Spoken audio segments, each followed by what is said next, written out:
প্রিয় বন্ধুরা, Suvendu Das tutorial YouTube চ্যানেলে সকলকে স্বাগত জানাই। উচ্চ মাধ্যমিক 2022-এর পরীক্ষার্থীদের জন্য বাংলার রচনা সম্পূর্ণ সাজেশন আজকের ভিডিওতে তোমাদের সামনে তুলে ধরছি। কাজেই খাতা কলম নিয়ে বসো, দেখানো প্রশ্নগুলো অবশ্যই লিখে নাও।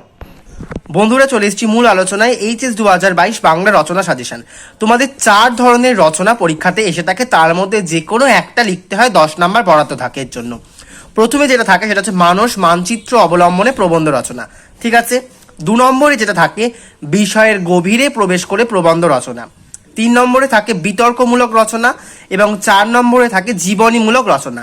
এক্ষেত্রে আমি তোমাদের পরামর্শ দেবো বিষয়ের গভীরে প্রবেশ করে প্রবন্ধ রচনা এবং বিতর্কমূলক রচনা। যদি বাংলাটা খুব পটু না হও তাহলে কিন্তু লিখবে না, লেখার চেষ্টা করবে মানস মানচিত্র অবলম্বনের রচনা এবং জীবনীমূলক রচনা। এটা অপেক্ষাকৃত সহজ। যাদের বাংলা পড়তে ভালো লাগে বা যাদের বাংলা বিষয়ে অনেক জ্ঞান রয়েছে তারাই কেবলমাত্র বিষয়ের গভীরে প্রবেশ করে প্রবন্ধ রচনা এবং বিতর্কমূলক রচনা অ্যাটেন্ড করবে পরীক্ষার হলেতে।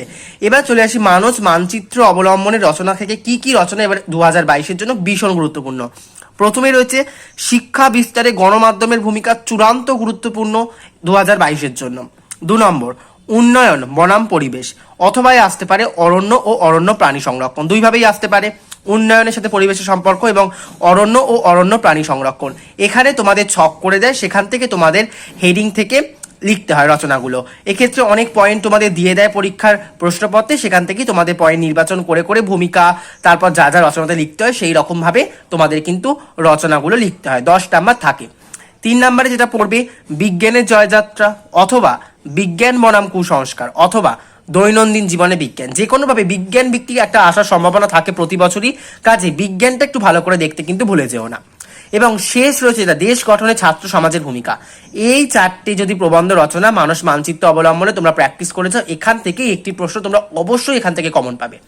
এবার আমি চলে আসবো যেটা বললাম 2 নম্বর এবং 3 নম্বর ভালো ছাত্র এবং ছাত্রীদের জন্য, কারণ এখান থেকে কমন আসে না বললেই চলে।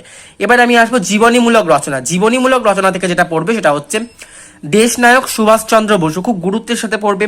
কবি জীবনানন্দ দাশ, সমাজ সংস্কারক রাজা রামমোহন রায়, 4 দাগের হচ্ছে সৈয়দ মুস্তাফা আলী এবং 5 নম্বরে রয়েছে স্বামী বিবেকানন্দ। এই 5টা জীবনীমূলক রচনা তোমাদের এখানেও ক্লু দিয়ে দেয় প্রচুর, জন্ম তারিখ থেকে শুরু করে মৃত্যু তারিখ, শিক্ষা জীবন, বাল্য জীবন, সমস্ত কিছু লিখে দেয়। সেখান থেকে তোমাদের কিন্তু জীবনীমূলক রচনা লিখতে হয় পরীক্ষার হলেতে। কাজেই আমি বলবো যারা একটু বাংলা পড়তে ভয় লাগে বা বাংলা রচনাতে একটু কাঁচা, তারা জীবনীমূলক রচনাটা অ্যাটেন্ড করার জন্য, কারণ এখান থেকে প্রচুর ক্লু তোমরা প্রশ্নপত্র থেকেই পেয়ে যাবে। আর যাদের একটু বাংলা পড়তে ভালো লাগে তাদের জন্য মানস মানচিত্র অবলম্বনে প্রবন্ধ রচনা রয়েছে। আর যাদের আরো বেশি বাংলা পড়তে ভালো লাগে তাদের জন্য বিতর্কমূলক এবং বিষয়ের গভীরে প্রবেশ করে প্রবন্ধ রচনা তাদের জন্য। দেখা হবে পরবর্তী ভিডিওতে। ভিডিও ভালো লাগলে অবশ্যই কি লাইক করো। ধন্যবাদ।